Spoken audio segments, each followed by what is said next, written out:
Welcome to another episode of Threads of Enlightenment. Today we are lucky to have Lynn. Lynn explain who she is and what she's done, Lynn Russell.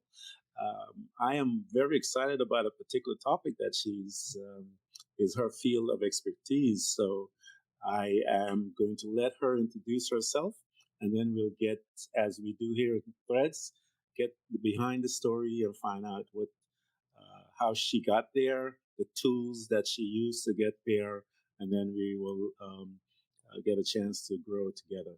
Lynn, thank you so much for coming by. Oh, it's my pleasure. Happy to be here. Yes. So introduce yourself and tell people your something about you, and then go ahead. Yeah. Okay. Well, I have been a spiritual seeker all my life. From the childhood, about 8 or 9, I started thinking about it. And so I've studied just about every religion in the world, and also the more open spiritual philosophies. So, and I had the wonderful opportunity to study near-death experiences, and that was so enlightening. It put all of the information that I had been learning all my life. It all put it all together and made more sense. Made it make more sense. So that's a basic idea of where it come from. And I guess the only other thing I would add to that is that during the study, in the beginning, I was interested in what happened at death, but after a while, that wasn't as much interest to me. I was looking at the deeper stuff, the deeper spiritual messages that were coming back, and that's where my interest was. Oh, wow. So, Lynn, you had mentioned that at a young age that you were interested in this topic. Now, as you grew up in high school, college, when was that pivotal time that you began to really took the steps to that? And what steps did you take? How does someone get to where you are? Okay.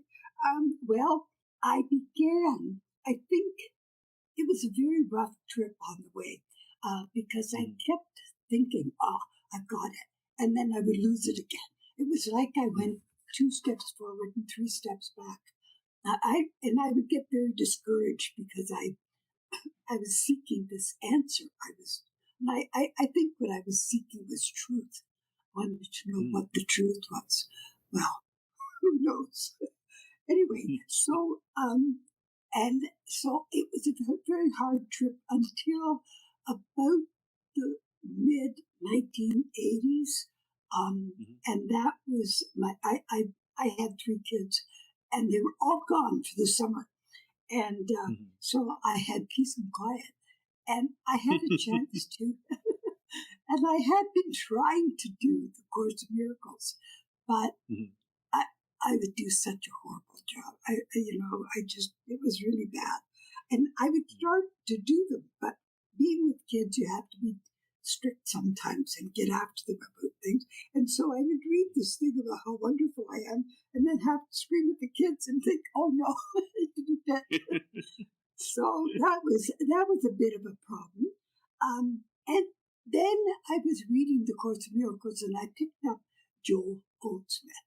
Not too many people know Joel Goldsmith, but he is a Jewish man who lived in the United States. His books are old, but the material is just so magnificent. Anyway, he made the pieces all together. I went, there it is.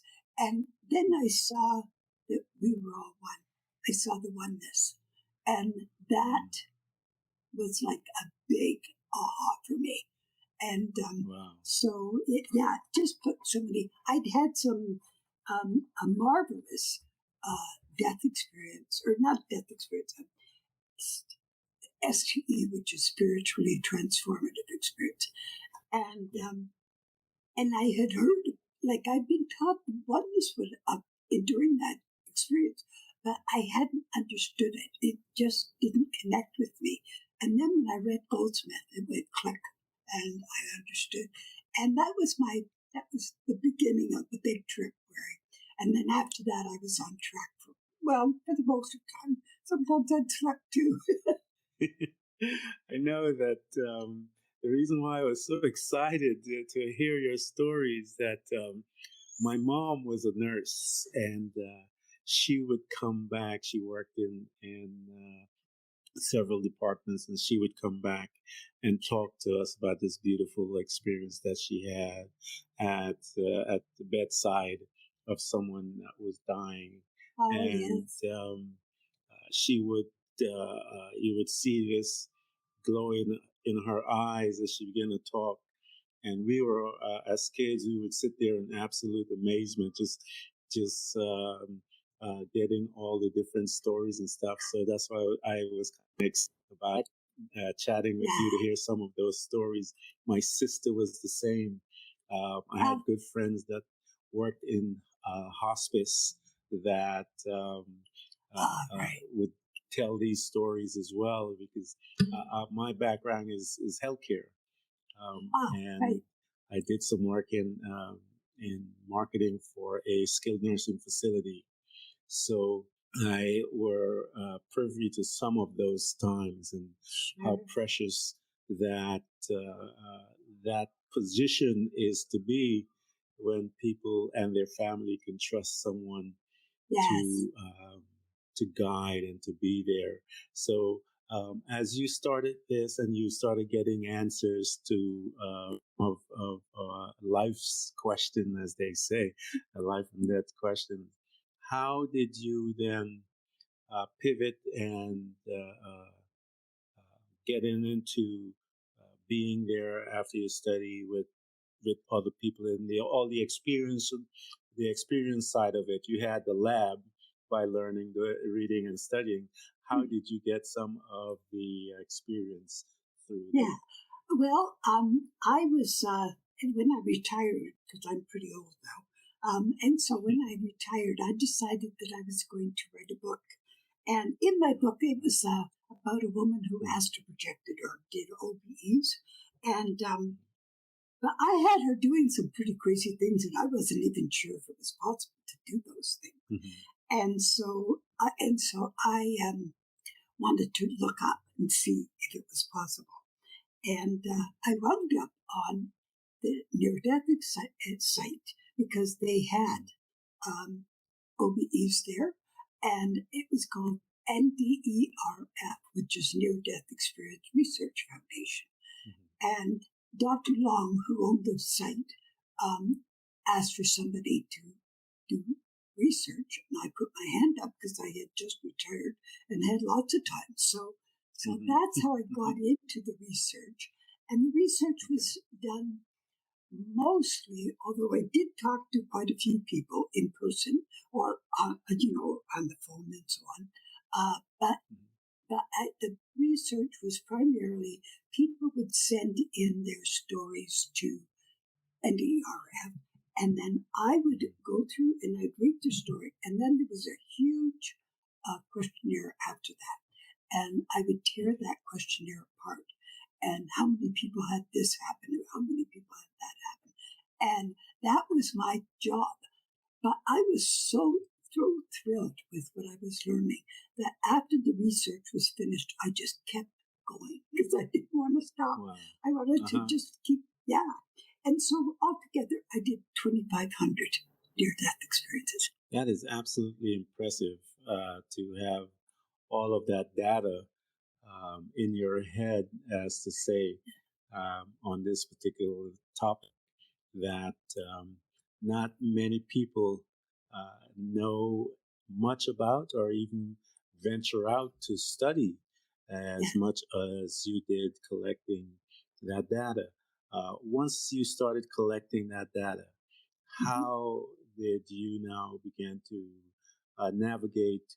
Did people call on you to talk about how did you begin to navigate from collecting all of this data now to bringing that information to people? How did you start that? Right. Well, as I said, reading NDERFs and all the reports that were in there, I was just enthralled with the knowledge that was coming back, and so that was what I just had to share it. And I had no intentions of writing that book when I did the research, but I was just thrilled, and so I had to share it with everybody. And so that was my first book, and that was The Wonder of You, What the Near-Death Experience Tells You About Yourself.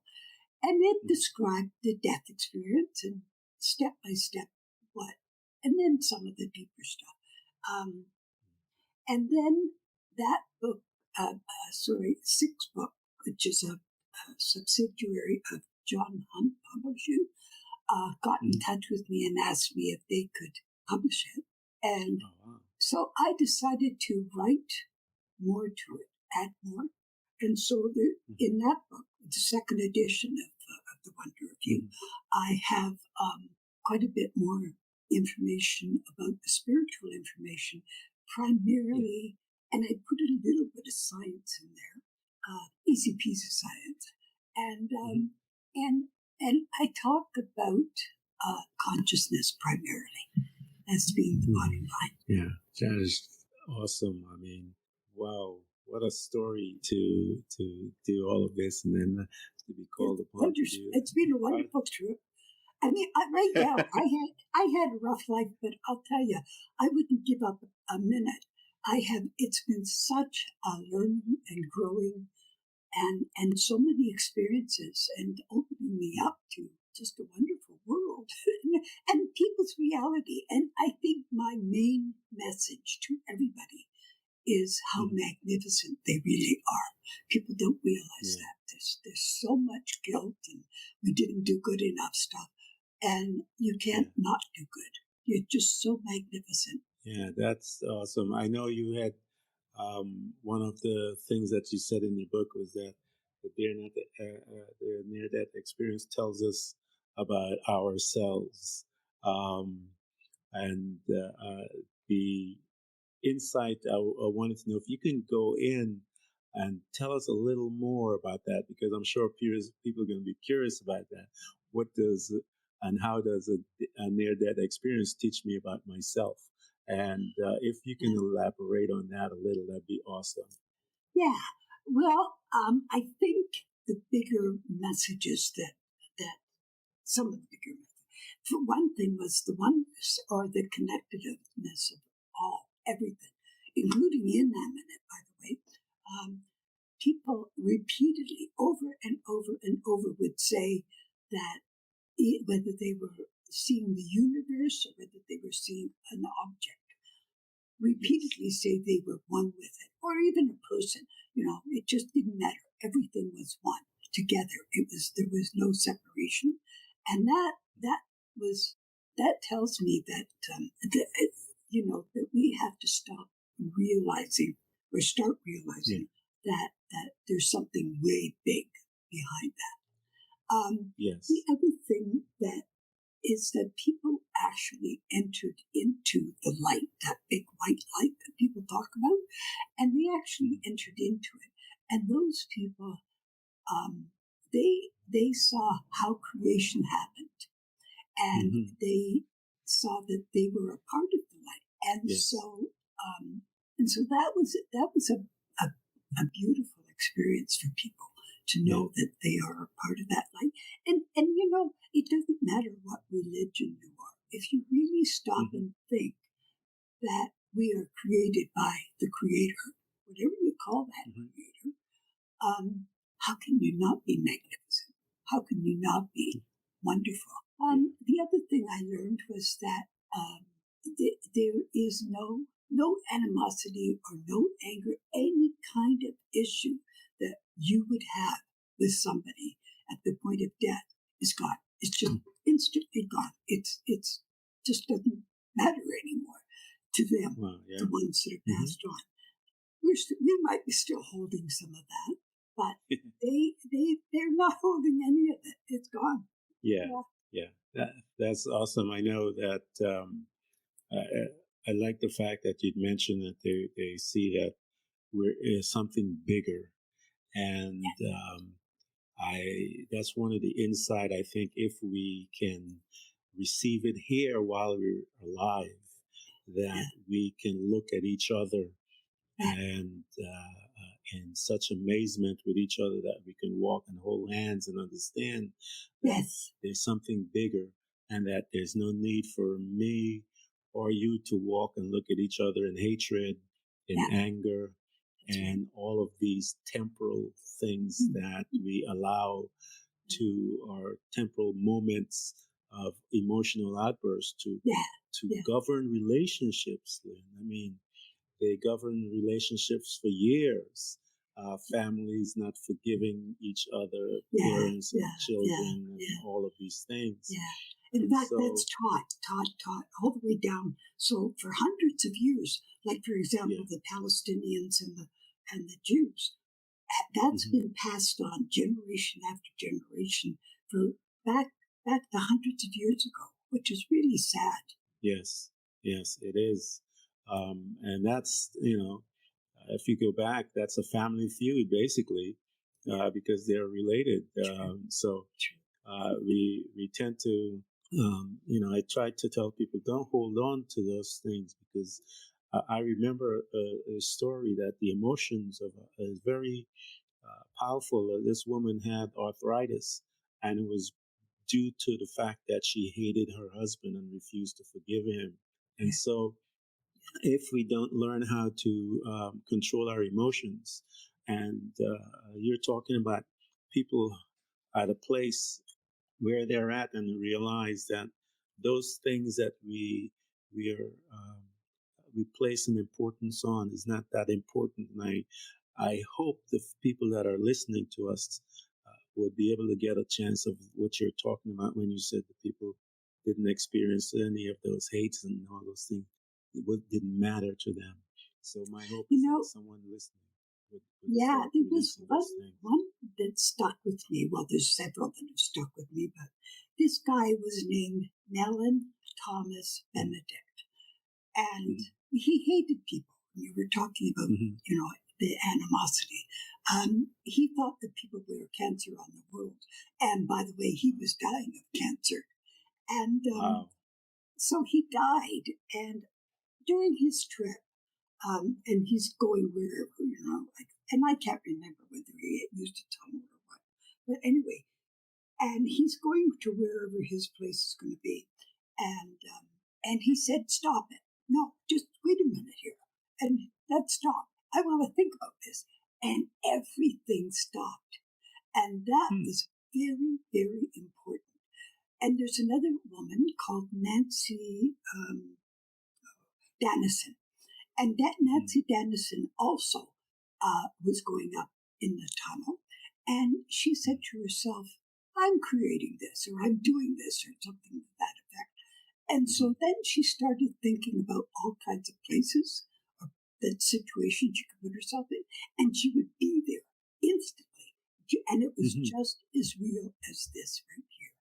And that's very important for people to understand, that not only do they create their death experience, but they also create their life experience. Anyway, back to Mellon Thomas Benedict. He was told by his guides that there are no evil souls anywhere. And he came back absolutely loving mankind. That's awesome that he get that experience and outcome. Hopefully he can teach us how to love each other as he started loving. I highly recommend people reading his experience. That one is on neardeathexperience.com, and you can also find it on his website if it's still up. He has since passed away, but I think his website's still there, and his experiences are there as well. Okay. And one other thing, just before I forget, because I do forget too much, is that people had all knowledge, and I mean everything. They knew every single thing, including quantum physics and how the universe began and everything. There was no question left. They forgot it when they came back. But while they were being told these answers and this knowledge, they would say, I knew that. How come I forgot it? And then they would forget it again when they came back. I know that I love, you mentioned earlier that people have the power to create their life. Yes, and their death. And here at Threads, I always tell people that we are creators.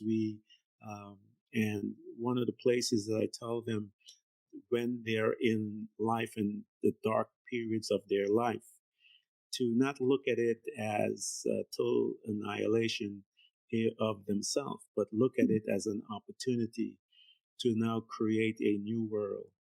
The first one was not working.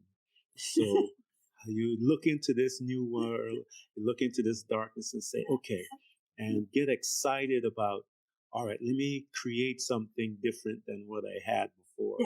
And we do that by starting announcing it, like you mentioned the gentleman yelled, stop, and all of these type stuff. And so you begin to announce it, I believe that force and that energy goes out and begins to bring the people in your path, bring all of the other things that you as a creator would need in order to create this new place and this new world. Yes, very much so. Absolutely. Yeah. And we have so much more power than we give ourselves credit for having. You know, we can create miracles if we put our mind to it. And that's a long discussion, and I don't think that this is the right venue for it, but it's in my book if you want to get it. I'll tell people get the book, because I'm sure with that many studies that you've done, there's a lot of information in that. I know I remember reading an old Chinese proverbs. They tell you to lay down and meditate and see yourself as if you've already passed. And once you have taken that into you and began to meditate on it and bring it and make it real, that now your time is to get up and live. Because I just want to add to that what you're saying. When I was a little girl, I was about 7, I was assessed as being mentally slow and put in special classes for kids who couldn't learn. It was called the opportunity class. I'm not sure how much opportunity there was. Anyway, and I was there in grade 2 for good 3 years. And so then when I was 31, well, actually a little before that, but anyway, when I was 31, I found out that I wasn't slow, that I was advanced, that I was actually above average in intelligence. And so that changed my life, that statement. I mean, like before, I was the victim. I always put myself down. Somebody else was better than me, that kind of thing. And now I could see myself. I could see a whole different way of seeing myself. So I made an image in my mind of the person I wanted to become, because I certainly didn't want to be who I was or what I was. Yes. And so I made a picture in my mind, and I lived to that. That was me. And it's become me. Wow. Yeah. So congratulations. But I think that's a clue to everybody, because I think everyone, yes. Yes. I knew in sales, I remember when they would tell us to put and again, it's visualization that they're trying to get you to achieve, and to see yourself doing this and see yourself doing that. And I try to tell people, Lynn, that the power that is within us to create is so incredibly strong that you have to come up with death and all the other things to try and keep us down, because that thing is so strong. And even in death, you are explaining that some people are looking at it going, wow, I knew I had this knowledge, but Yeah. I knew that. But as we're here and science has proven we're only using a small percentage of our brain. And I believe that that is some of the issue with us, is that the fact that we haven't learned how to access that Yeah. other percentage of our brain. Because imagine, Lynn, if we are able to access 50% of the human brain, what a place Yeah. it would be, you know. Yeah. So, Yeah. but we're doing pretty good on the small percentage that we got so far. You look at the advances in science and all the different Oh things. I yeah. think Yeah. we And are doing pretty good. it's fun to learn. You know, it's fun to Yes, play around and discover these things and go, oh wow. yes. You know, I think Uh-huh. it's fun. But I think that's how we are set up and how we're wired. Yeah. I think I was talking to someone a few days ago that 90% of the people are in a job that they don't like, and they work for those days that they're at work, and then they hurry up to get to the weekend to numb their senses with drinking and partying, Yeah. and then lock themselves back into this for Monday, Sunday. They're totally out. The body needs that to even make sense of what just took place, and then we start it all over again. Yeah. And we're like that for 50 years, 40 years, and we look at our lives and go, what have we done? And so I'm hoping as people listen to us, they listen to us talk, younger people would begin to become aware and start their self journey. And the self journey that I keep telling people is that day that you look at yourself in life and say, there must be something else. And that's when you begin to ask your questions of yourself. And as you begin to ask those questions and be honest with you, because you can't lie to yourself, you may lie to me, but once you become honest, you have just begun your journey of self improvement, enlightenment, however we term it. But it is important that you begin to ask those questions. And the insight that you've gained from all of the 2,500 studies that you have done with the near death experience is you're getting testimonies of people that have looking at us going, wow, we need to make some adjustments. We need to make some adjustments, you know, loving people, using different aspects of our brain, studying more, becoming more open, as you say. Anita Moorjani, in her book, I think it's Dying to Be Me, or something like that. Anyway, sorry, I can't think of what it is. She talks about a warehouse, and she says that we go into this warehouse, and it's enormous, it's eternal, it goes on forever, this direction, that direction, that direction, and we're looking at this place, one shelf, or one area of a shelf. And so that's where we're looking, but we have all these other choices that we don't even see. Yep, absolutely. Yeah. I absolutely agree to that. You know, and we talk about some of those things in quantum physics, and you know, to all the different aspects in that. And I so enjoy you coming and talking to us, because this is one topic, like I said, as a young man, I heard a lot from my mom. And as I got older, I remember my mom used to work in a nursing home, and I would come to get her when my dad would pick her up from work. And I remember when in New York, I'd walk into the nursing home and had all the elderly people would be pulling on my cheeks. And I said to her, I'm never going to work in one of these places. and then,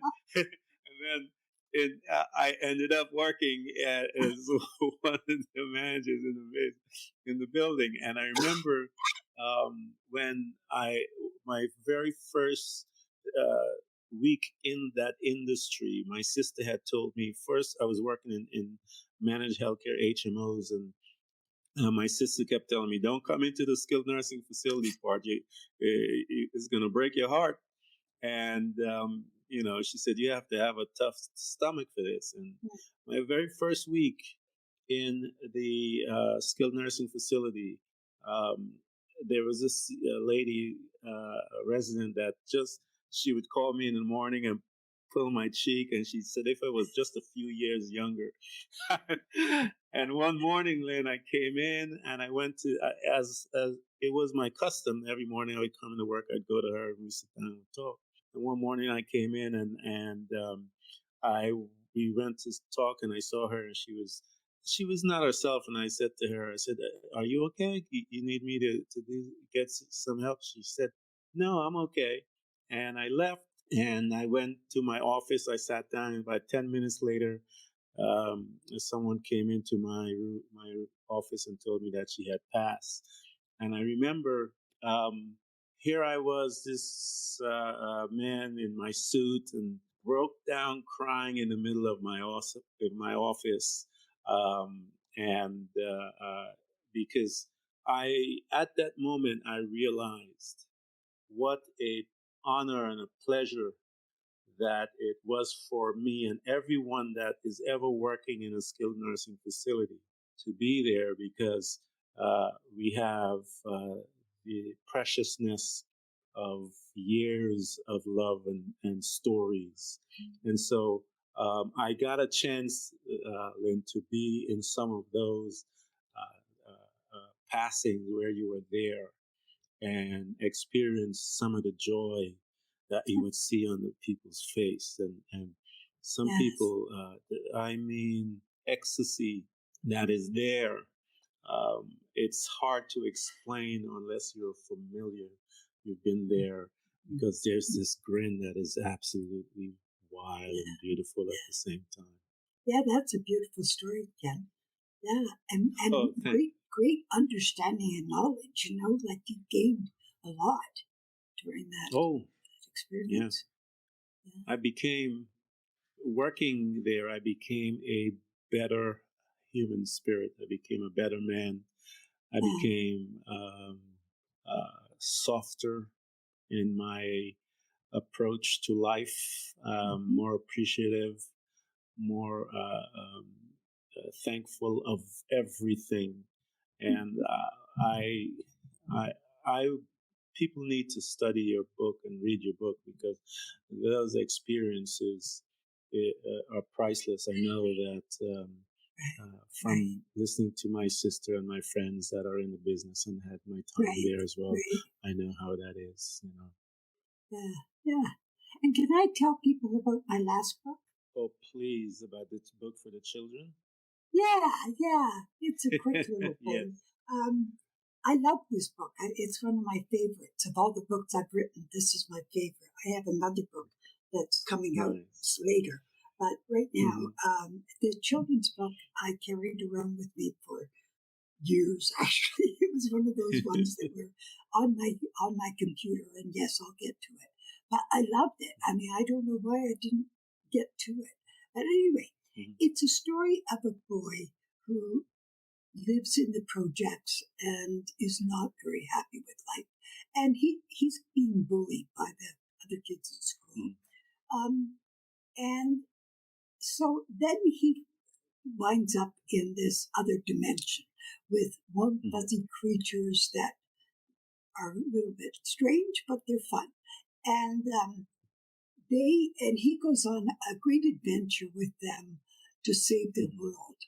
And these creatures teach him that all connected, that love is the most greatest power in the universe, that anger and resentment come back at you. You're the one who suffers. And that, what was the other one? Oh, kindness and caring are contagious. Nice. I know you have. Go ahead. I was just going to say the book is called Warple. It's WORPPLE. Yeah, I was about to quote one of your have inside that I thought was excellent. If we believe in ourselves and keep love at our side. we can accomplish miracles. And I think that is absolutely that whole process, that the whole sentence encapsulate love and life and the power of it all. And I think that is actually so great that the journey that you mentioned is just in that beautiful phrase, because there's a scripture in the Bible that when I read it, the disciples came to Jesus and said, "What's the greatest commandment?" And he says, "To love the Lord thy God with all thy heart, with all thy mind, and with all thy strength, and to love thy neighbor as you love yourself." Yeah, and so I think that when you take that scripture and you line it up with all of our crazy behaviors, then you can see where we're missing it. We're missing it. Ego takes over. Yeah, ego is pretty strong. Yeah, they are not having that relationship, number one, with their God. They are not having that relationship, number two, with themselves.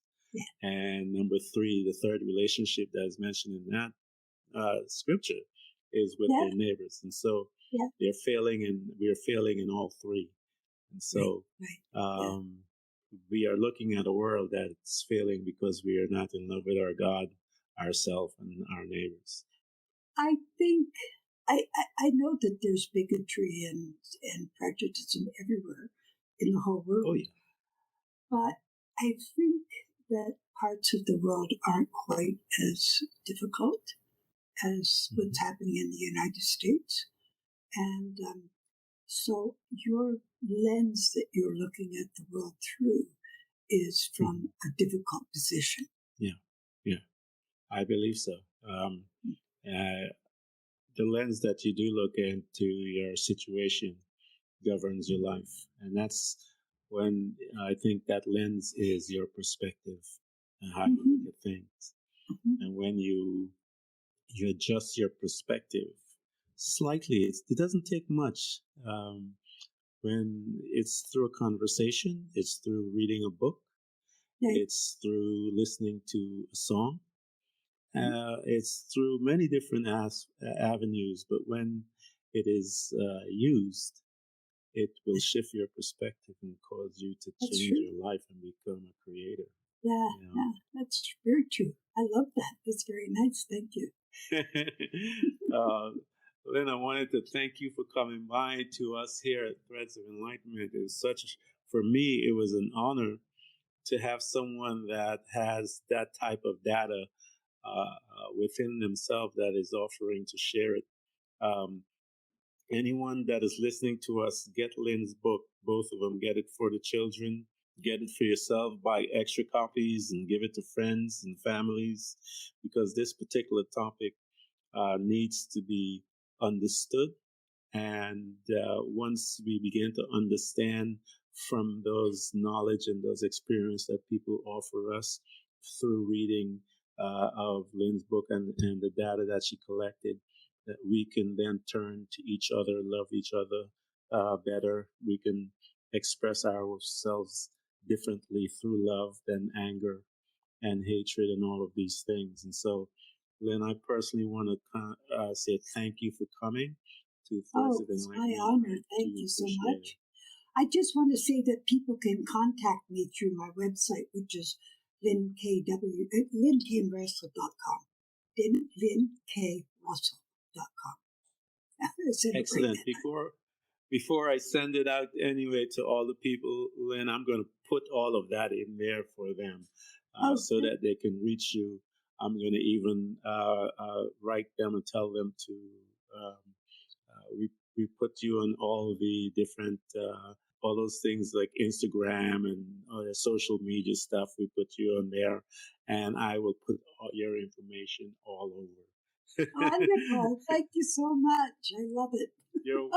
You're welcome, and you have a good day. And thank you for coming again at Threads of Enlightenment. Oh, it was my pleasure. I really enjoyed our chat very much. Thank you. Good night. Bye-bye. Everyone who's listening to this broadcast, we hope to continually help you to learn how to embrace moments of darkness, because it is in the darkness that we learn how to develop and use our abilities to truly see those parts of ourselves, often invisible to us, in the light. It becomes your responsibility to navigate through all of your trials, to find out who you truly are and begin your journey to loving yourself, which is possibly one of the most difficult things you will ever do in your life. To love yourself and to find the real you, but always remember to enjoy the journey. Thank you for coming by. Please subscribe. And if you can support us financially, we deeply appreciate it.